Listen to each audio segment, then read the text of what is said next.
प्राणी वोकेशनल व्हायलाच पाहिजे.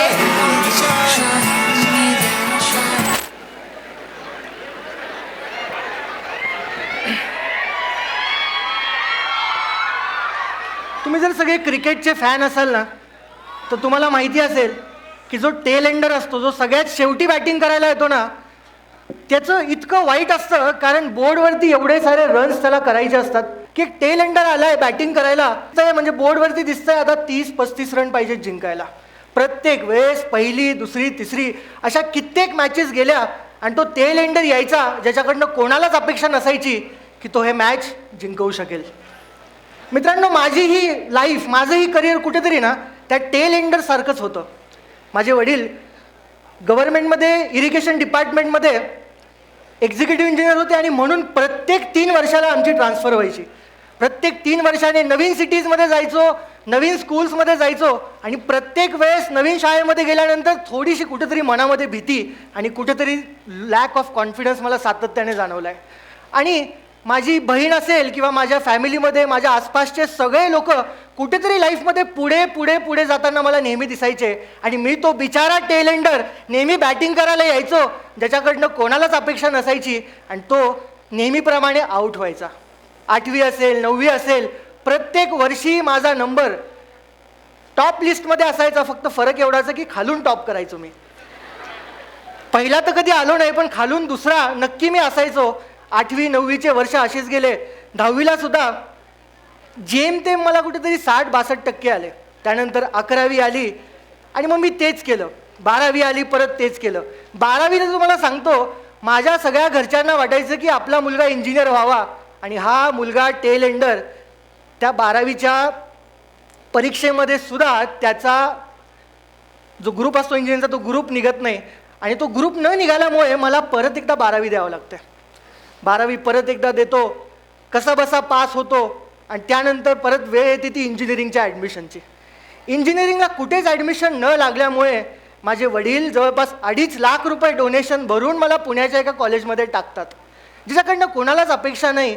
असा आता मुलगा पहिल्या वर्षी, दुसऱ्या वर्षी, तिसऱ्या वर्षी ढकलत का होईना पास होतो आणि तिसऱ्या वर्षी परत एकदा जसं मी म्हणालो टेल एंडर आऊट होऊन जातो आणि तिसऱ्या वर्षाला मी माझ्या इंजिनिअरिंगच्या कॉलेजमधून डिटेन होऊन जातो. कॉलेजमधनं डिटेन्शन तुम्हाला बेसिकली माहीत नसावं म्हणून सांगतो. एखाद्या मुलाची अटेंडन्स जर 70%पेक्षा कमी असेल तर आमच्या वेळेस त्या मुलाला कॉलेजमधून 1 वर्षासाठी विश्रांती म्हणून पाठवायची, त्याला डिटेन असं म्हणलं जायचं. तर तिसऱ्या वर्षी परत तेच झालं आणि फायनल इयर मी कसं बसं पासआउट केलं. पण मात्र ज्यावेळेस माझी बॅटिंग आली ना, त्यावेळेस मात्र मी एक 6 मारला. फायनल इयरच्या शेवटच्या परीक्षेमध्ये मात्र मी डिस्टिंक्शन मिळवलं आणि ज्यावेळेस मी तो 6 मारला ना, मग मला कळालं की माझ्यामध्ये काय पोटेन्शियल आहे आणि मग मला कळालं की इंजिनिअरिंगमध्ये जर मी डिस्टिंक्शन करू शकतो तर कदाचित मी माझ्या करिअरमध्ये येणाऱ्या काळात सुद्धा डिस्टिंक्शन आणि माझ्या येणाऱ्या काळामध्ये सुद्धा मी चांगली बॅटिंग करू शकतो. आणि मग माझं करिअर असेल, माझी फॅमिली असेल, मला प्रत्येक वेळेस चान्स देत गेलं. प्रत्येक वेळेस मी चांगली बॅटिंग करत राहिलो आणि आज 10 वर्ष पूर्ण होत आहेत. मी तुमच्या समोर आहे. आज एक उद्योजक म्हणून, कॉर्पोरेट ट्रेनर म्हणून किंवा बऱ्याचशा कंपनीजमध्ये जाण्याचा योग, बऱ्याचशा कॉलेजेसमध्ये जाण्याचा योग येतो आणि मल्टिपल बिझनेसेस त्यातलं एक ABC ट्रेनिंग्स म्हणून त्याला मी रिप्रेझेंट करतो आहे. My dear friends, as a corporate trainer किंवा लिडरशिप कोच म्हणलं की प्रत्येक कंपनीजमध्ये जाणं आलं. मी इंडियन आर्मीमध्ये ट्रेनिंग दिली आहे, BROमध्ये बॉर्डर रोड ऑर्गनायझेशन्स असतील, JSW असेल, रिझर्व्ह बँक ऑफ इंडिया तुम्ही ऐकलं असेल, ह्या सगळ्या कंपनीजमध्ये मी गेलो. आणि इंजिनिअरिंग कॉलेज तर विचारूच नका. महाराष्ट्रात असे फार कमी इंजिनिअरिंग कॉलेज असतील जिथं मी गेलो नसेल आणि सेशन दिला नसेल. आता ह्या 10 वर्षामध्ये एवढे सगळे सेशन्स, इतके सारे सेशन्स केल्यानंतर एक गोष्ट मात्र मला सगळीकडे आढळून आली आणि ती आपल्या सगळ्यांमध्ये कॉमन आहे. तुम्हाला माहिती ती कोणती गोष्ट कॉमन आहे? सगळ्या कॉलेजेसमध्ये, सगळ्या कंपनीजमध्ये जितक्याही लोकांना मी भेटतो, एक गोष्ट सगळीकडे कॉमन आहे आणि ती म्हणजे ॲम्बिशन्स. आता फार सुंदर गाणं लावलं होतं तुम्ही, आशा आहे, म्हणजे ॲम्बिशियस आपण सगळे आहोत. एखाद्या शाळेत जाणाऱ्या मुलाला विचारा, तो म्हणतो की मला मोठं होऊन ना डॉक्टर बनायचं आहे, मला मोठं होऊन एक IAS ऑफिसर बनायचं आहे, मला पोलीस व्हायचं आहे. बेसिकली शाळेतल्या मुलाला विचारा, कॉलेजमधल्या मुलांना विचारा, कंपनीजमधल्या मुलांना विचारा, सगळीकडे ॲम्बिशन कॉमन आहे बरं का. कंपनीमध्ये जे लोक काम करतात पहिला जॉब आपल्याला वाटतं की पहिला जॉब लागला की माझी लाईफ सेट आहे, पहिलं स्टार्टअप माझं सुरू झालं की माझी लाईफ सेट आहे. चुकीचं. मी तुम्हाला सांगतो, पहिला जॉब लागल्यानंतर तुम्हाला चिंता सतवेल की आता माझी सॅलरी कधी वाढते, आता माझं प्रमोशन कधी होतं, आता मला लिडरशिपसाठी कधी उपयुक्त मानलं जातं ह्या कंपनीमध्ये. तर बेसिकली आपलं जे आयुष्याची सुरुवात असते तिथून जेव्हापासून आपल्याला समजायला लागतं जोपर्यंत आपला अंत होतो, आपण सातत्याने ॲम्बिशियस लोक असतो. आपल्यापैकी बरेच जण, अपवाद वगळता, आपण सगळे ॲम्बिशियस आहोत की नाही? आपण सगळे खूप जास्त ॲम्बिशियस आहोत. म्हणजे आपल्याला सातत्याने वाटत असतं की काहीतरी मोठं करायचं, लाईफमध्ये ग्रो करायचं, आपल्या पॅरेंट्सला प्राऊड फील करून द्यायचं. आता सगळीकडे ॲम्बिशन तर कॉमन दिसतं, पण त्याच्यामध्ये ना थोडासा डिफरन्स आहे. प्रत्येक मुलगा, प्रत्येक वर्किंग प्रोफेशनल ॲम्बिशियस तर आहे, पण ना त्याच्यामध्ये परत दोन कॅटेगरी आहेत. एक कॅटेगरी आहे की जी ॲम्बिशियस आहे आणि विलिंगनेस पण आहे. परत सांगतो, ॲम्बिशियस पण आहे आणि विलिंगनेस पण आहे. म्हणजे करायची इच्छाशक्ती पण आहे, विलिंगनेससुद्धा आहे. करण्याची इच्छाशक्ती, विलिंगनेस आहे आणि करण्याची जी म्हणतो आपण जिद्द आहे ती सुद्धा आहे. आणि दुसरी एक कॅटेगरी आहे, ती कॅटेगरी म्हणजे ॲम्बिशन तर आहेत, मोठं तर व्हायचं आहे, कमवायचं तर आहे, पण करायचं काही नाही आहे. त्याला ना मी चमत्कारी बाबा म्हणतो. काय म्हणतो मी त्याला? चमत्कारी बाबा. म्हणजे ते काय म्हणतात की एक दिवस माझा येईल और मैं बड़ा बन जाऊंगा. अपना भी टाइम आएगा म्हणून टी शर्ट्स घालतात आणि म्हणतात की एक बार मेरा टाइम आने वाला है. आई वडील चिडले की घर सोडून जाणारे मुलं आणि सांगतात की आता म्हणजे परत 4 दिवसांनी वापस येणारे पण. तर मुळात हे सगळे चमत्कारी बाबा एक प्रकारचे आहेत. आणि चमत्कारी मी का म्हणालो, कारण ह्यांना बेसिकली निसर्गाचा नियमच माहीत नाही आहे. ह्यांना काय वाटतं की विचार केला, ॲम्बिशन्स ठेवले, स्वप्न रंगवले की मात्र ते पूर्ण होतात. चुकीचं आहे. मलाही तसंच वाटायचं. ॲज अ टेल एंडर जसं मी सांगितलं, ज्यावेळेस बॅटिंग करायला यायचो मला सातत्याने वाटायचं की मी ही मॅच जिंकवणारच जिंकवणार, पण कधीच कुठली मॅच जिंकवली नाही. फायनल इयरला ज्यावेळेस मी डिस्टिंक्शन केलं त्यावेळेस मला हा निसर्गाचा नियम कळाला की एक्झॅक्टली काय नियम आहे ज्याने मॅच जिंकवता येते. तोच रूल आज आपण इथे शेअर करणार आहोत. सगळ्यात आधी तुम्हाला सांगतो की ज्यावेळेस मी म्हणालो की लाईफने मला खूप साऱ्या अपॉर्च्युनिटीज दिल्या ॲज अ टेल एंडर, त्यावेळेस सातत्याने मलाही वाटायचं, मी पण त्या चमत्कारी बाबासारखं मला वाटायचं की एक दिन मैं बहुत बड़ा आदमी बनूंगा. मला वाटतं की एक दिवस मी फार मोठा होणार आणि त्याच सारख्या स्वप्नांमध्ये मी पुढे पुढे पुढे जायचो. आत्ता मी तुम्हाला सांगितलं 12वी रिपीट केली. तो तुम्हाला किस्सा सांगतो. 12th स्टँडर्डला ज्यावेळेस माझा निकाल हा पब्लिश झाला आणि त्यावेळेस ना मोबाईलवरती इंटरनेट नसायचे. त्यावेळेस म्हणजे फार मी पुरातन काळातला नाही आहे, पण 2008-09ची गोष्ट आहे, ज्यावेळेस रिझल्ट जे आहेत ते डिक्लेअर झाले. मग इंटरनेट कॅफेवरती आम्हाला जावं लागायचं. तर इंटरनेट कॅफेवरती मी गेलो, मी आणि माझा मित्र राहुल, आम्ही दोघं इंटरनेट कॅफेवरती गेलो आणि आता निकाल बघायची वेळ आहे. निकाल बघायचा म्हटल्यानंतर थोडंसं छातीमध्ये धाकधूक तर होतंच. राहुलकडे मी आधी बघितलं, राहुलला म्हणलं पहिले तू. राहुल म्हणाला पहिले तू. मग पहिले तू करत राहुलला कन्व्हिन्स केलं की तुझा नंबर टाक दादा, तुझा रिझल्ट बघितला की मी बघतो. मग राहुलने त्याचा नंबर टाकला, रोल नंबर, आणि जसं एंटर केलं तिथे आलं 52%. किती आलं? माझा जिगरी मित्र राहुल 52% आलं. आणि आम्ही ती बेरीज करून बघितली फिजिक्स केमिस्ट्री मॅथची, तर ती काही बेरीज तिथे बसत नव्हती. इलिजिबल नव्हता राहुल इंजिनिअरिंगसाठी. आता ज्यावेळेस राहुलचा निकाल बघितला, मनात मला वाटलं राहुल तर नालायक आहे, राहुल तर बदमाश आहे, मेरे साथ ऐसा नहीं हो सकता. कारण मी चमत्कारी बाबा.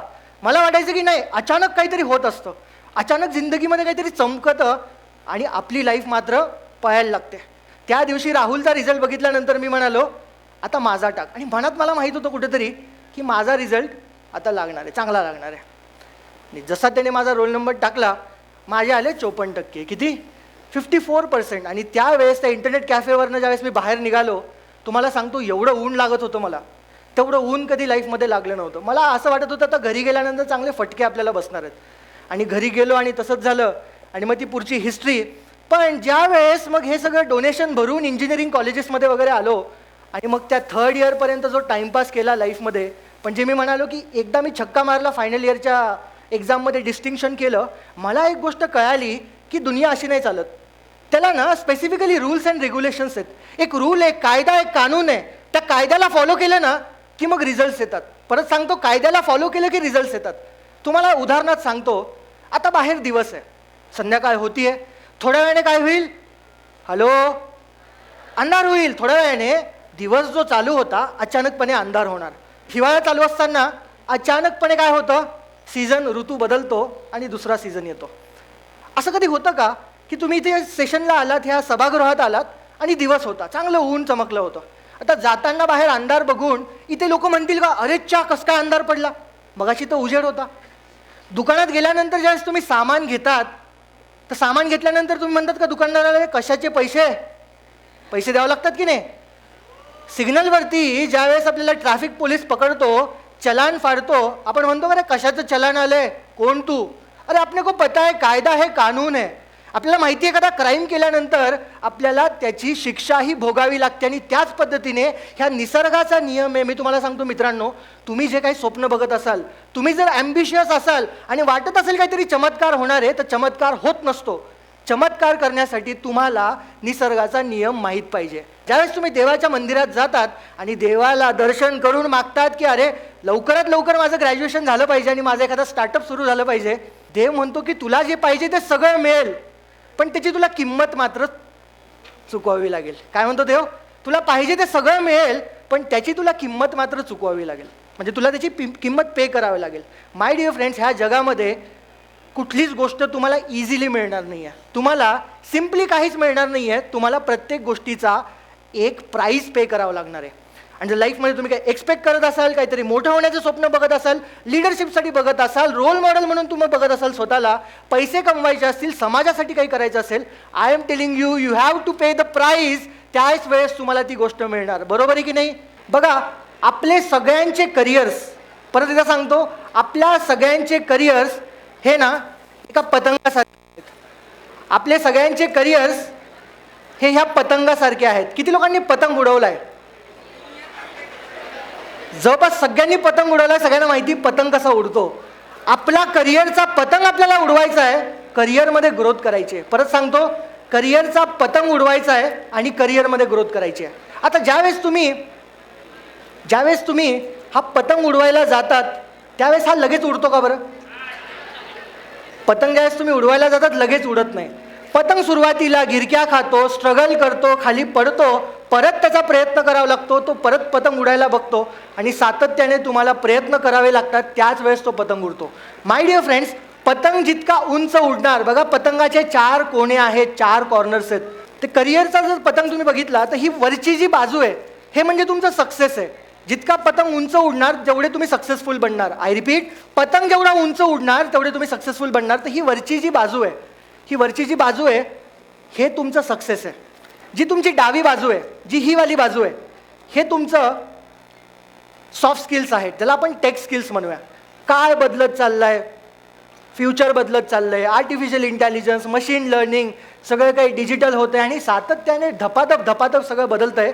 तर ह्या करिअरच्या पतंगामध्ये तुम्ही बघा, ही जी बाजू आहे, ही बाजू जी आहे ती टेक स्किल्स आहे, म्हणजे तुमच्याकडे टेक्निकल स्किल्स किती आहेत.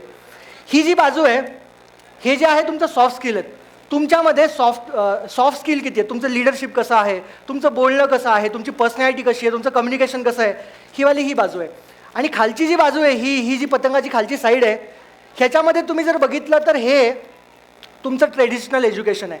तुम्ही आता ग्रॅज्युएशनला असाल, इंजिनिअरिंगला असाल, जे काही करताय तुम्ही, हे ट्रेडिशनल एज्युकेशन आहे. आता प्रॉब्लेम काय होतो आहे, आपण हा पतंग ना उडवायला बघतो, पण तो पतंग काही उडत नाही. प्रॉब्लेम काय की पतंगाच्या 2 बाजूना ह्या व्यवस्थितपणे बॅलेन्स नाही आहेत. एक बाजू तर तुमचं लक्ष आहे, तुम्ही कॉलेजला ॲडमिशन घेतलं आहे, तुम्ही इंजिनिअरिंग करत असाल, तुम्ही एखादा डिप्लोमा करत असाल, तुम्ही हे सगळं करताय, पण जी दुसरी बाजू आहे बघा या पतंगामध्ये, एक जी बाजू आहे तुमची सॉफ्ट स्किल आहे, तुम्हाला व्यवस्थित बोलताच येत नाही, तुमच्यामध्ये व्यवस्थित कॉन्फिडन्सच नाही आहे, मनामध्ये एवढे सारे सेल्फ डाऊट्स आहेत, कळत नाही की पुढे काय करायचं आहे, दिशा नाही आहे, टाईम मॅनेजमेंट व्यवस्थित नाही आहे. तर ही सगळी सॉफ्ट स्किल आहेत. आणि राईट साईडला तुम्ही जर बघितलं तर दीज आर टेक स्किल्स, म्हणजे तुम्ही IT मध्ये असाल तर Python, data science, machine learning तुम्हाला येतं का, सिव्हिलमध्ये असाल तर ऑटोकॅड, रेविट आर्किटेक्चर, स्टॅड प्रो येतं का, इलेक्ट्रिकलवाले असाल तर PLC, स्काडा वगैरे येतं का. म्हणजे मुळात ज्याच्याने दुनिया ही पूर्ण चालती, जे टेक स्किल, टेक्निकल स्किल्स, पण टेक स्किल, सॉफ्टवेअरच्या स्किल तुम्हाला येतात का. आता आपण काय होतो, आपण हा करिअरचा पतंग हा सातत्याने उडवायला बघतोय, पण हा काय पतंग उडेना, सारखा खाली कुठेतरी पडतोय. आणि ती जी हवा आहे, ते जे प्रॉब्लेम्स आहेत, हवा असते ना पतंग उडवताना, हॅलो, पतंग उडवताना जी हवा असते, ती हवा जी आहे ती प्रॉब्लेम्स आहेत. ते तुमचे नातेवाईक आहेत जे सातत्याने तुम्हाला सांगतात की तुमचा मुलगा काय करतो आणि कुठपर्यंत शिक्षण घेणार आहे. ते सातत्याने म्हणतात ह्याचं काय खरं आहे. ते सातत्याने ते सगळे प्रॉब्लेम जे तुमच्या लाईफमध्ये अडचणी टाकतायत. आणि ह्या पतंगाची तुम्हाला जर बाजू भक्कम करायची असेल तर परत सांगतो, ह्या 3 बाजू तुम्हाला प्रॉपरली डेव्हलप करणं गरजेचं आहे. तुम्ही बऱ्याचदा तुमच्या पॅरेंट्सकडनं वगैरे ऐकलं असेल. आपले जे पॅरेंट्स होते ते आपल्याला सातत्याने सांगतात की अरे आमचा काळ ना फार डिफिकल्ट होता, आमच्या काळामध्ये आम्ही कसं शिक्षण घेतलं आहे, आमच्या काळामध्ये फार डिफिकल्टीज होत्या.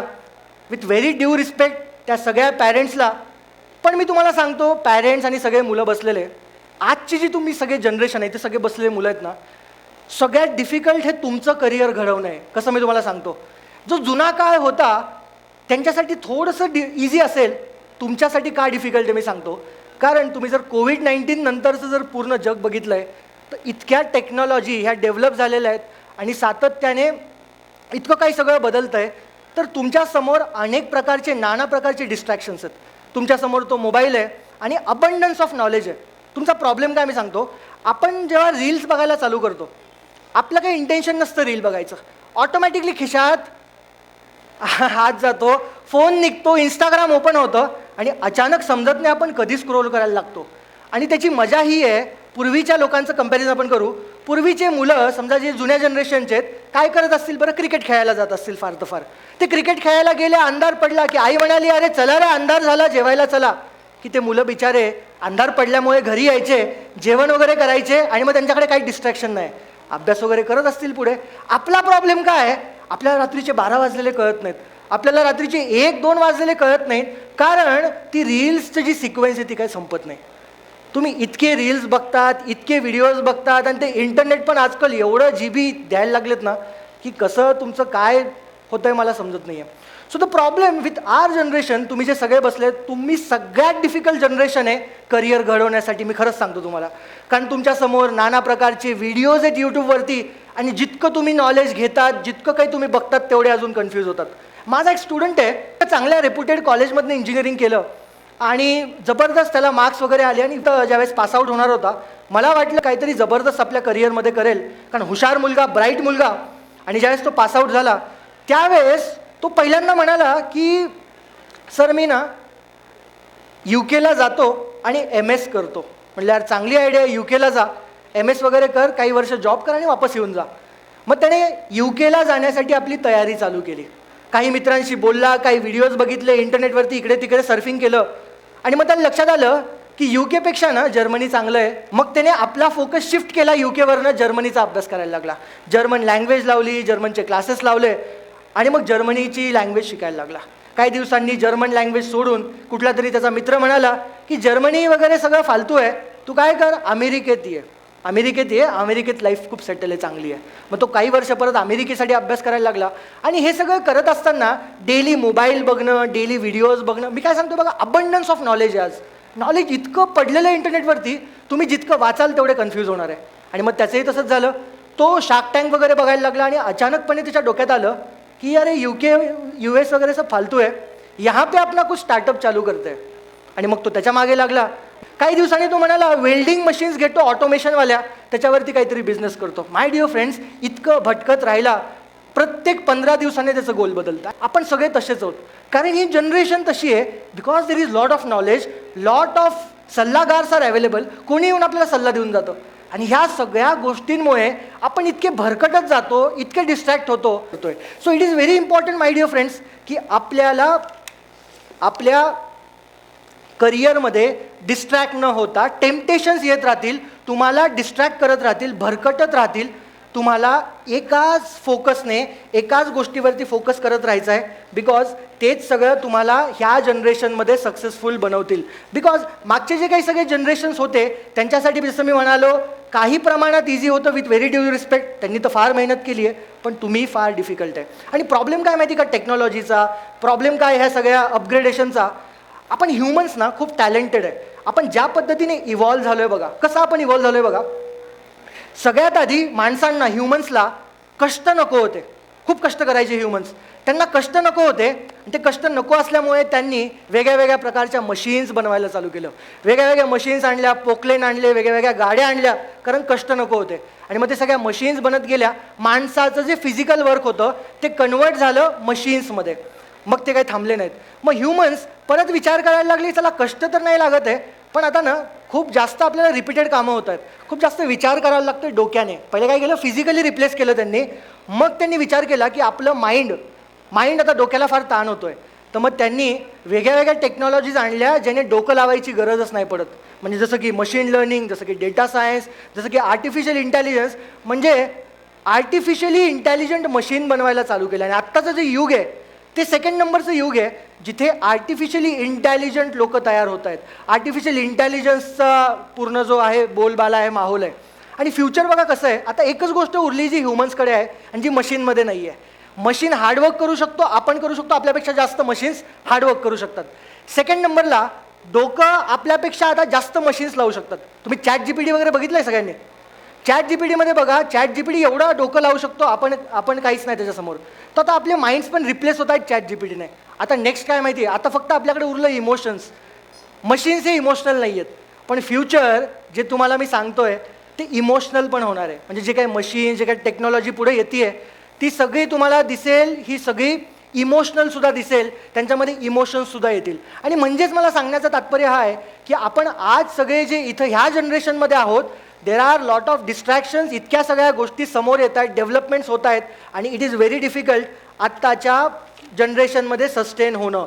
तुम्ही ऐकलं असेल, एलॉन मस्क एका टेक्नॉलॉजीवरती काम करतायत आणि ती टेक्नॉलॉजीमध्ये ह्युमनच्या ब्रेनमध्ये चिप टाकणार आहेत. जशी मोबाईलमध्ये चिप असते तसे ह्युमनच्या ब्रेन्समध्ये चिप टाकणार आहेत, माणसाला अजून इंटेलिजंट बनवण्यासाठी, माणसाची मेमरी अजून स्ट्रॉंग करण्यासाठी अशा चिप्स येत आहेत. तुम्ही इलेक्ट्रिकल व्हेकल्सचं बघितलं, ड्रायव्हरलेस कार्सचं बघितलं, व्हर्च्युअल रियालिटी बघा सिव्हिल इंजिनिअरिंगमध्ये. ते चष्मा घालून अक्षरशः रियालिटीमध्ये बघता येईल की तो फ्लॅट कसा दिसतोय, ते कन्स्ट्रक्शन कसं होतंय. आज जे 3D मॉडेल, हे सगळे व्हिडिओज जे तुम्हाला दिसतात हे सगळं त्याच्यातून होणार आहे. 3D प्रिंटिंग बघा. 3D प्रिंटिंग तर फार जुनं आहे, पण आता ह्युमन ऑर्गन्ससुद्धा 3D प्रिंटिंगमध्ये प्रिंट होणार आहेत. म्हणजे माणसाचं हृदय, माणसाचे हात, बोटं हे सगळे प्रिंट होताना तुम्हाला दिसतील फ्युचरमध्ये. बिकॉज आणि बघा आता हे ऐकताना कसं वाटतं की अरे माणसाचा ऑर्गन थोडी ना प्रिंट होऊ शकतो, इतकी टेक्नॉलॉजी थोडी वाढवू शकते. मी तुम्हाला सांगतो, ज्या वेळेस बिल गेट्स इंटरनेटबद्दल सांगत होते, एक इंटरव्ह्यू चालू होता आणि त्या इंटरव्ह्यूमध्ये बिल गेट्सना सगळ्या त्या बसलेल्या ऑडियन्सला सांगत होते की एक काळ असा येणार आहे की तुम्ही लोकांना मेल करू शकता, हे पत्र वगैरे काही करायची गरज नाही. आणि मग तो मजाकमध्ये जो इंटरव्ह्यूअर आहे तो म्हणतो, अच्छा मग असं पण होईल एक दिवस की बास्केटबॉलची मॅच चालू आहे ती आम्हाला इंटरनेटवरती बघायला मिळेल, कम्प्युटरवरती बघायला मिळेल. आणि सगळे ऑडियन्स हसायला लागतात आणि बिल गेट्स म्हणतात की हो, असा पण दिवस येईल की बास्केटबॉल आणि ॲक्च्युअल लाईव्ह मॅचेस तुम्ही इंटरनेटवरती बघू शकतात. What I am trying to tell, ज्याही वेळेस फ्युचरबद्दल आपण विचार करतो, टेक्नॉलॉजीबद्दल विचार करतो, आज आपल्याला हसू येतं, आपल्याला वाटतं हे काय चालू आहे, काहीतरी टाइमपास चालू आहे. पण माय डिअर फ्रेंड्स, तुम्हाला करिअरमध्ये ग्रो करायचं असेल तर ह्या सगळ्या गोष्टी तुम्हाला डेव्हलप करण्याची गरज आहे. Well, it's become a place where people are publishing information. Right. So everybody can have their own homepage. Companies are there. The latest information. It's wild what's going on. You can send electronic mail to people. It is the big new thing. Yeah, but you know, it's easy to criticize something you don't fully understand, which is my position here. Go ahead. But I can remember a couple of months ago, there was like a big breakthrough announcement that on the internet or on some computer deal, they were going to broadcast a baseball game. You could listen to a baseball game on your computer. And I just thought to myself, does radio ring a bell? You know what I mean? It's just... There's a difference. So तुम्ही जर बघितलं तर प्रत्येक वेळेस technology ज्यावेळेस shift होत असते, ज्यावेळेस एक टेक्नॉलॉजीमधून दुसरी टेक्नॉलॉजी येत असते. आता वेब 2.0 चालू आहे, वेब 3.0 येणार आहे, मेटावर्सची दुनिया येणार आहे. जसं तुम्ही आज फेसबुकवरती, इंस्टाग्रामवरती लोकांना मेसेजेस करू शकतात, व्हिडिओज टाकू शकतात. एक व्हर्च्युअल दुनिया तयार होणार आहे जिथे ॲक्च्युअलमध्ये तुम्ही जाऊन दुसऱ्यांशी भेटू शकतात. That is called as metaverse. म्हणजे वेब 3.0 वरती काम चालू आहे. आणि हे सगळं मी तुम्हाला का सांगतोय, करिअर ग्रोथवरती आपण बोलतोय. आणि आज जर आपण ॲडॅमेंट झालो, आज जर आपल्या समोर जे टाटामध्ये मांडलेलं आहे, जे आत्ताच्या स्किल्स आहेत, टेक स्किल्स जर आपण आत्ता नाही शिकलो तर आपला पतंग हा करिअरमध्ये उडणार नाही. आणि तो पतंग उडवण्यासाठी ह्या सगळ्या स्किल्स फार इम्पॉर्टंट आहे. माय डिअर फ्रेंड्स, सगळ्यात इम्पॉर्टंट आपल्याला लाईफमध्ये बिलीफ सिस्टीम असणं फार इम्पॉर्टंट आहे. बिलीफ सिस्टीम म्हणजे तुम्हाला मराठीमध्ये एक असा जंतू आहे, त्याला पिसू असं म्हणतात. पिसू माहिती आहे तुम्हाला? पिसू म्हणून एक छोटा जंतू असतो किड्यासारखा. तर त्या पिसूला जर तुम्ही एका बर्नीमध्ये पॅक केलं, मी तुम्हाला इथे दाखवतो. तुम्ही जर त्या पिसूला, ते असे काही पिसू आहेत, ते किडे आहेत ना, त्या किड्यांना जर तुम्ही एखाद्या बर्नीमध्ये टाकलं आणि वरचं झाकण लावून टाकलं ना, 3 दिवस तुम्ही तसंच ठेवा. 3 दिवसामध्ये काय होतं मी तुम्हाला सांगतो. ते जे किडे असतात, मी निसर्गाचा नियमावरती परत येतोय, ते पिसू ना त्या बर्नीतनं बाहेर येण्यासाठी प्रयत्न करतात. ते उड्या मारतात आणि ज्याही वेळेस ते उड्या मारतात, ज्याही वेळेस त्या बर्नीच्या बाहेर येण्याचा प्रयत्न करतात, त्यांचं डोकं आहे ना सारखं त्या बर्नीच्या झाकणाला लागतं आणि त्या बर्नीच्या झाकणाला लागल्यामुळे ते परत खाली येतात. परत थोड्या वेळाने परत प्रयत्न करतात, परत त्यांच्या डोक्याला त्या बर्नीचं झाकण लागतं आणि 2, 3, 4 दिवस पालटल्यानंतर, ही ॲक्च्युली लाईव्ह एक्सपेरिमेंट आहे, 3-4 दिवसानंतर तुम्ही बर्नीचं झाकण जरी बाजूला काढून ठेवलं तरी त्या मधल्या जे पिसू आहेत, ते जे किडे आहेत ना, ते वरती येण्याचा प्रयत्न करत नाहीत. बिकॉज एक बिलीफ सिस्टीम तयार होतो, एक असा समज तयार होतो की माझे लिमिट्स हे एवढेच आहेत, मी एवढंच करू शकतो आयुष्यामध्ये, मी एवढाच हुशार आहे, माझं कम्युनिकेशन असंच आहे, माझं करिअर इथपर्यंतच जाणार आहे. पण मी तुम्हाला परत एकदा रिमाइंड करतो, एक टेल एंडरमध्ये बॅटिंग करत करत एक दिवस कॉन्फिडन्स मिळवून जर आपल्या करिअरमध्ये सक्सेसफुल बनू शकतो, तर तुम्ही बनू शकता. असे किती सारे एक्झाम्पल्स मी तुम्हाला देऊ शकतो. एक बोन्साई नावाचं झाड आहे, बोन्साई, इंग्लिशमध्ये बोन्साई म्हणतात. त्या झाडाला तुम्ही जेवढ्या मोठ्या कुंडीमध्ये बांधाल, जेवढ्या मोठ्या कुंडीमध्ये लावाल ना, तेवढं ते झाड मोठं होतं. तुम्ही जर त्याला छोट्या कुंडीमध्ये लावलं तर ते झाड छोटंच होतं. तुम्ही जर थोड्या मोठ्या कुंडीमध्ये लावलं, ते झाड तेवढं मोठं होतं. आणि जितकी तुम्ही कुंडीची साईज वाढवाल, तेवढं हे झाड मोठं मोठं मोठं होत जातं. तुम्ही गोल्डफिश बघा, एखाद्या टँकमध्ये ते गोल्डफिश टाका, ते गोल्डफिश ना त्या टँकच्या प्रपोर्शन साईजमध्येच मोठे होतात. ती टँक जेवढं आहे, ती टँकची जी साईज आहे, ते जे चौकोनी आहे किंवा जे गोल आहे, त्या फिश टँकच्या साईजनुसार ते आपल्याला ग्रो करत असतात आणि त्यांना कळतं की आता आपली एवढीच ग्रोथ आहे. तुम्ही शार्क टँक्स बघा, जे मोठे शार्क्स असतात, जे टँक्समध्ये टाकलेले असतात ना शार्क्स, ते पण एका लेवलनंतर ग्रो करणं थांबून जातात. एका लेवलनंतर त्यांना वाटतं की आता माझी मर्यादा एवढीच आहे, माझा पतंग आता एवढाच उरणार आहे, आणि ती मांज्याची ढील जे असते ती देणं ते सोडून देतात आणि तेवढंच त्यांची लाईफमध्ये ग्रोथ असते. तुम्ही किती एक्झाम्पल्स घ्या, एक पक्षी बघा, पक्षीला तुम्ही काही दिवस एका पिंजऱ्यामध्ये ठेवा आणि बरेच 1-2 वर्षानंतर ज्यावेळेस तुम्ही सोडाल, त्याला उडता सुद्धा येत नाही. Y I am telling you, कारण तुम्ही आज तुमचा जो एरिया आहे, तुमची बाउंड्रीज आहे, त्याला तुम्ही बॉर्डरलेस करून टाका. त्या बाउंड्रीज तुम्ही सेट नका करू की मला एवढंच करायचं आहे, 3rd इयरपर्यंत मला एवढंच शिकायचं आहे, फायनल इयरपर्यंत हेच करायचं आहे. एक पॅटर्न नका बनवू.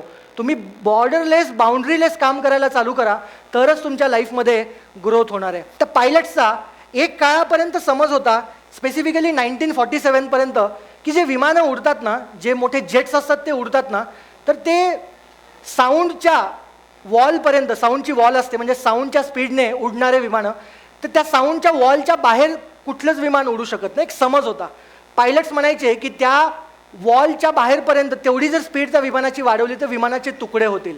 पण 1947मध्ये चक नावाचा जो पायलट आहे, ओके, त्याने 14 ऑक्टोबर 1947ला हा रेकॉर्ड तोडला. साऊंड बॅरियर जे असतात, त्या साऊंड बॅरियरच्या स्पीडपेक्षा जास्त आपलं विमान पळवलं आणि तो एक रेकॉर्डच सेट केला.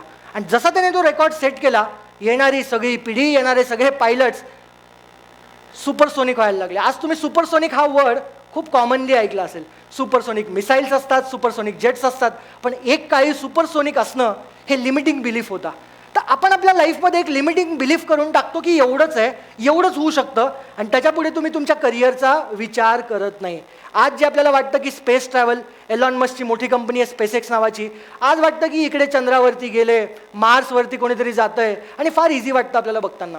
पण एक काळ होता ज्या वेळेस स्पेस ट्रॅव्हल म्हणजे माणसांना माहितीच नव्हतं की ह्या जगाच्या बाहेर पण काही आहे. 1961ला एक जो आपला रशियन ॲस्ट्रॉनॉट आहे युरी नावाचा, तो युरी ह्या स्पेसच्या बाहेर जातो, ह्या ॲटमॉस्फिअरच्या बाहेर जातो आणि ॲटमॉस्फिअरच्या बाहेर चक्रा लावून येतो. त्यावेळेस सगळ्या जगाला कळतं की अरे ह्या जगाच्या बाहेर पण काहीतरी आहे. आणि मग त्यानंतर बघा, नील अँस्ट्रॉमने चंद्रावरती पहिले पाऊल ठेवला. पहिला व्यक्ती ज्यावेळेस ते करतो त्यावेळेस लिमिटिंग बिलीव्स हे तुटतात आणि ब्रेकिंग द बॅरियर्स. करिअरमध्ये ग्रोथ करायची असेल तर तुम्हाला बॅरियर्स ना पटापट ब्रेक करावे लागतील. ते मनामध्ये ना चुकीचे बॅरियर्स, सेल्फ डाऊट्स आणि ते सगळा थकवा, मरगळलेले तुम्ही असून चालणार नाही. एक मोठा लाँग जम्प, ज्याला आपण म्हणतो लाँग जम्प नावाचा एक ऑलिम्पिकमध्ये फार फेमस खेळ आहे. त्या खेळामध्ये 1968पर्यंत एक बिलीफ होता की माणसं ह्या लिमिटपर्यंतच उडी मारू शकतात, ह्या लिमिटच्या बाहेर कोणी उडी नाही मारू शकत. पण 1968ला एक बॉब नावाचा जो ऑलिम्पिकमध्ये खेळणारा ॲथलीट होता, त्याने 8.90 मीटर उडी मारली, एक उडी जी कधीच कोणी मारली नव्हती. आणि ती उडी मारल्यानंतर सगळ्यांना एक बिलीफ बसला की अच्छा 8.90 पण गाठता येतं. आणि मग त्यानंतर किती फटाफट लोक आले, त्यांनी तो रेकॉर्ड ब्रेक केला. तुम्ही क्रिकेटमध्ये बघा ना, क्रिकेटमध्ये एक काळी डबल सेंचुरी मारणं फार डिफिकल्ट होतं. पण जसं सचिन तेंडुलकरने ग्वालियरमध्ये 200 मारला, त्याच्या 11 महिन्यानंतर वीरेंद्र सहवागने डबल सेंचुरी मारली.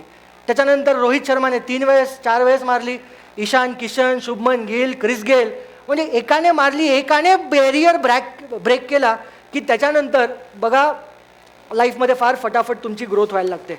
सो इट ऑल डिपेंड्स, तुमच्या डोक्यामध्ये ते आहे की काय एक्झॅक्टली आपल्याला कुठपर्यंत आपल्याला उडी मारता येते, ते फार इम्पॉर्टंट आहे. बघा ही मोटरसायकलची रेस असते, ती बाईक असते, त्या बाईकला डबल फ्लिप कोणी कधीच नव्हती मारली. 2006पर्यंत ती बाईक ज्यावेळेस आपण उडवतो, ते बघितलं तुम्ही हे बाईकचा खेळ, त्या बाईकच्या खेळामध्ये एक फ्लिपपर्यंत सगळे मारायचे, एक चक्र हवेत जायचे, एक फ्लिप करून वापस यायचे. पण 2006ला ट्रॅव्हिस नावाच्या मोटरसायकलने डबल फ्लिप मारली, आणि जशी त्याने डबल फ्लिप मारली, आज तुम्हाला शेमडे पोरं पण डबल फ्लिप मारताना दिसतील मोटर बाईक कॉम्पिटिशन्समध्ये. सो आपल्याला ते बॅरियर्स ब्रेक करण्याची गरज आहे. आणि ज्यावेळेस एक व्यक्ती करतो, आपले लिमिटिंग बिलीफ्स आपल्याला तोडता आले पाहिजे. जसं त्या हत्तीची फार फेमस स्टोरी आहे, पायामध्ये साखळी बांधलेली असते, लहान हत्ती असतो आणि सातत्याने तो साखळी तोडायचा प्रयत्न करतो, पण ती साखळी काही तुटत नाही. आणि मग जसा तो मोठा होतो, त्याच्या मनामध्ये एक बिलीफच बसतो की ती साखळी काही तुटत नाही, आणि मग तो कधीच ती साखळी तोडत नाही. इन द सेम पॅटर्न हा आयगर नावाचा नॉर्थ फेस म्हणून एक खूप मोठा माउंटन आहे, म्हणजे इतका तो सरळ आहे की त्याला कोणी क्लाइंबच केलं नव्हतं. स्वित्झर्लंडमध्ये हा माउंटन आहे. पण जसं काही 4 मित्रांनी तो क्लाइंब केला, आज इट इज व्हेरी कॉमन की तुम्हाला ह्या माउंटनवरती, आयगरच्या नॉर्थ फेसवरती बरेच जण तुम्हाला दिसतील जे हा क्लाइंब करताना तुम्हाला दिसतील. So my dear friends, it is very important की आपल्याला आपले मेंटल बॅरियर्स जे आहेत ना, ते ब्रेक करता आले पाहिजेत. ते ब्रेक जर तुम्ही केले तर आपल्याला लाईफमध्ये ग्रो करता येतं. रामायण जर तुम्ही बघितलं असेल, कोविड-19मध्ये रिव्हिजन झालं असेल, रामायणामध्ये काय होतं बघा, ज्यावेळेस सीतामातेचं अपहरण होतं, त्यावेळेस राम, लक्ष्मण आणि पूर्ण सेना सीतामातेच्या शोधात निघते. आणि ज्यावेळेस हे सगळे निघतात, तर कन्याकुमारीच्या आसपास एक पॉईंट आहे, तिथं येऊन हे सगळे पोहोचतात. आणि इन्फॉर्मेशन आत्तापर्यंत एवढीच असते की सीतामातेला कोणीतरी घेऊन गेलं आहे, रावण नावाचा असा राक्षस आहे, तो सीतामातेचं अपहरण करून घेऊन गेला आहे. आणि एका पॉईंटवरती येऊन सगळे थांबतात, कारण पुढे बघतात तर एक विशाल समुद्र आहे. एका पॉईंटवरती आलेत सगळे, पूर्ण सेना, वानर सेना आणि सगळे, आणि बघतायत तर पुढे एक विशाल समुद्र आहे.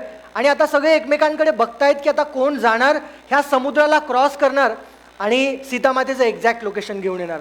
तर सगळे एकमेकांकडे बघतात, विचार चालू असतो की कोण करेल, काय करेल. तर त्यामधले सगळ्यात सिनियर मोस्ट मेंबर, बघा खूप इम्पॉर्टंट मी सांगतो तुम्हाला, सगळ्यात सिनियर मोस्ट मेंबर जे असतात जामवंजी म्हणून, ते जामवंजी समोर येतात आणि सगळ्या टीम मेंबर्सकडे एकदा बघतात, सगळ्या लोकांकडे बघतात आणि ते म्हणतात की सगळ्यात आधी सुग्रीवजीकडे बघतात. सुग्रीवजीला म्हणतात, सुग्रीवजी आप आइए आणि तुम्ही जा, आप जाइए और आप सीता माता का एग्जैक्ट लोकेशन लेके आइए, उसके बाद फिर लंका पे हमला होगा.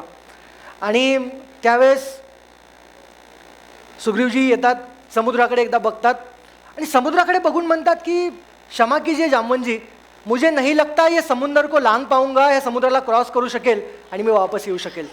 जामवंजी परत दुसऱ्या टीम मेंबर्सकडे बघायला लागतात, कोण जाणार. तेवढ्यात त्यांना दुसरे अंगदजी दिसतात. अंगदजी सुग्रीवजींपेक्षा थोडेसे पॉवरफुल असे अंगदजीने म्हणतात, अंगदजी आप आइए, आप जाइए. अंगदजी बघतात, ते म्हणतात मी चला तो जाऊंगा, मी जाईल, पण मला यायची गॅरंटी वाटत नाही आहे, मनामध्ये डाऊट्स येतात, जायची तर इच्छा आहे माझी.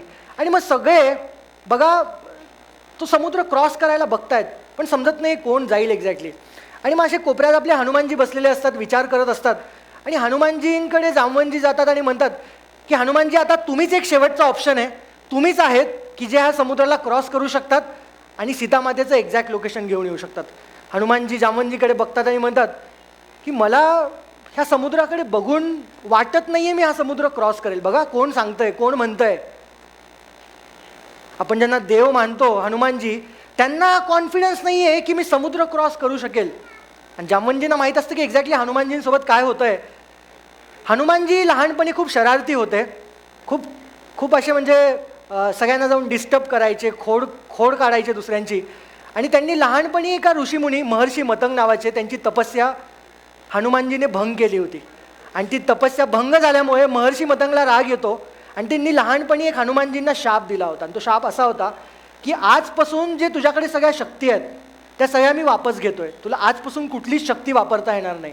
हनुमानजी ज्यावेळेस घरी जातात आणि आईला सांगतात, आई येते महर्षी मतंगला रिक्वेस्ट करते की असं माझ्या बाळासोबत करू नका. त्यावेळेस महर्षी मतंग त्या शापामध्ये एक सब क्लॉज टाकतात आणि तो सब क्लॉज असा असतो की हनुमानजी ही सगळी शक्ती विसरून जाणारच आहेत, पण स्पेसिफिक पॉईंटला आपत्कालीन परिस्थितीमध्ये प्रॉब्लेमॅटिक सिच्युएशनमध्ये जर कोणी आलं आणि त्यांना आठवण करून दिली की तू कर सकताय, त्यांना जर सांगितलं की तू कर सकताय, तर त्यांच्या शक्ती परत वापस येणार. आणि जामवंतजींना हे माहीत असतं. हनुमानजींना म्हणतात, हनुमानजी तुम्ही विसरलात तुम्ही कोण आहेत, तुम्ही तर पावनपुत्र आहेत, आठवा लहानपणी तुम्ही सूर्याला पण गिळून टाकलं होतं, तुम्ही एवढे शक्तिशाली आहेत हनुमानजी की तुम्ही लहानपणी हे सगळं केल्यामुळे तुम्हाला हा शाप मिळाला. म्हणजे त्यांना बेसिकली जुन्या अकॉम्प्लिशमेंट, जुन्या गोष्टी सांगून सांगून हनुमानजींना तो कॉन्फिडन्स वापस देतात. आणि त्यावेळेस ज्यावेळेस कोणीतरी त्यांना अपलिफ्ट करतं, कोणीतरी त्यांना पुश करतं, कोणीतरी त्यांची बिलीफ सिस्टीम चेंज करण्याचा प्रयत्न करतो, त्याच वेळेस हनुमानजींचा जो पतंग असतो तो पतंग उडायला लागतो आणि ते बेसिकली त्या समुद्राला क्रॉस करून जातात आणि सीतामातेचं एक्झॅक्ट लोकेशन घेऊन येऊ शकतात. मित्रांनो, मी तुम्हाला एक प्रश्न विचारला होता की हा पतंग किती लोकांनी उडवला आहे. बरेच जणांनी हात वर केला होता आणि मी प्रश्नही हा विचारला होता की पतंग इझिली उडतो का. तर पतंग इझिली उडत नसतो. बऱ्याचदा पतंग उडवण्यासाठी ज्यावेळेस आपण त्याला मांजा बांधतो, समोरून कोणीतरी धरणारा पाहिजे त्या पतंगाला आणि आपल्याला अपलिफ्ट करणारा पाहिजे. पतंगाला अपलिफ्ट कोणीतरी करणारा पाहिजे. तुमचे गुरु असतील, तुमचे मेंटॉर्स असतील, तुमचे मित्र असतील, तुमचे आईवडील असतील, हे सगळे तुमच्या लाईफमध्ये असले पाहिजे, तरच तुमच्या करिअरचा जो पतंग आहे तो तुमचा उडू शकतो. सो खूप इम्पॉर्टंट आहे. जरी आपल्याला वाटत असलं की मला सगळं माहिती आहे, जरी वाटलं असलं की मी खूप शहाणा आहे, तरी एक जामवंतजी तुमच्या जवळ ठेवा. जामवंतजी म्हणजे कोणीतरी तुमचा गुरु, तुमचा मेंटॉर, कोणाला तरी माना ॲटलिस्ट त्या फील्डमधला, ज्या फील्डमध्ये तुम्हाला करिअर करायचं आहे त्या व्यक्तीला जामवंतजी म्हणून बघा आणि सातत्याने त्यांचं ओपिनियन तुम्ही घेत राहा, त्यांची मेंटॉरशिप घेत राहा, तरच तुमचा लाईफमधला पतंग हा उडणार आहे.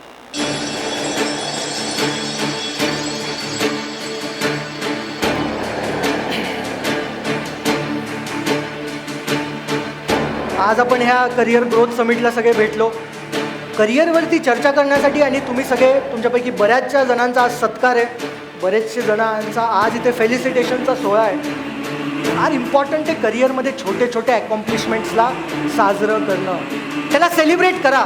छोटे छोटे अकॉम्प्लिशमेंट आहेत. आज एखादं छोटंसं अवॉर्ड मिळालं, त्याला व्यवस्थितपणे ठेवा, त्याच्याकडे बघा. लाईफमध्ये जसा मी तो एकदा फायनल इयरला छक्का मारला होता, डिस्टिंक्शनमध्ये आलो होतो, आणि तेच अकॉम्प्लिशमेंट मी सारखे बघत बघत पहिला माझा बिझनेस सुरू केला, पहिल्या बिझनेसमध्ये सक्सेसफुल झालो. आणि मग पुस्तकं लिहिले, कॉर्पोरेट ट्रेनिंग्समध्ये गेलो, लिडरशिप कोचिंगमध्ये गेलो, नंबर ऑफ बिझनेसेस मी चालू केले.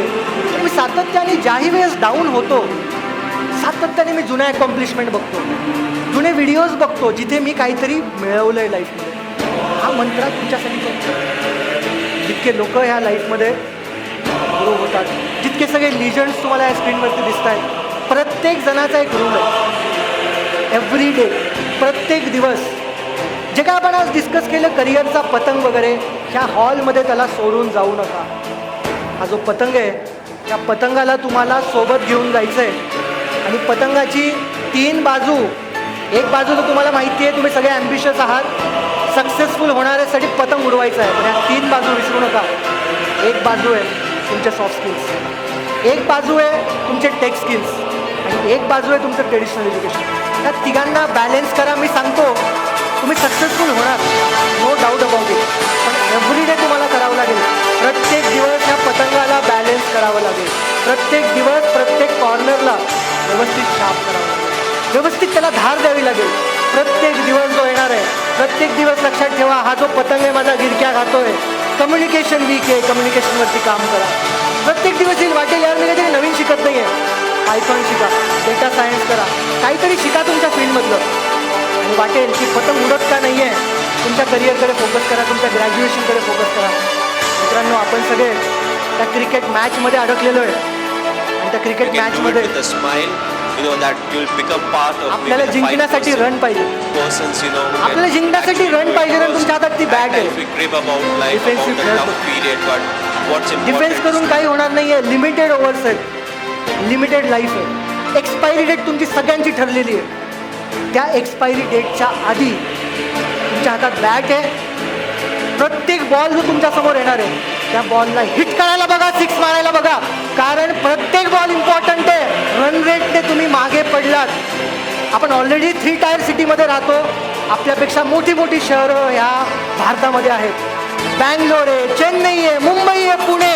त्या मुलांसोबत कम्पीट करायचं असेल तर तुम्हाला हातामध्ये बॅट घेऊन तुम्हाला रन रेट वाढवावा लागेल. तो रन रेट वाढवण्यासाठी प्रत्येक बॉल, प्रत्येक दिवस, प्रत्येक मोमेंट तुम्हाला सेलिब्रेट करावं लागेल.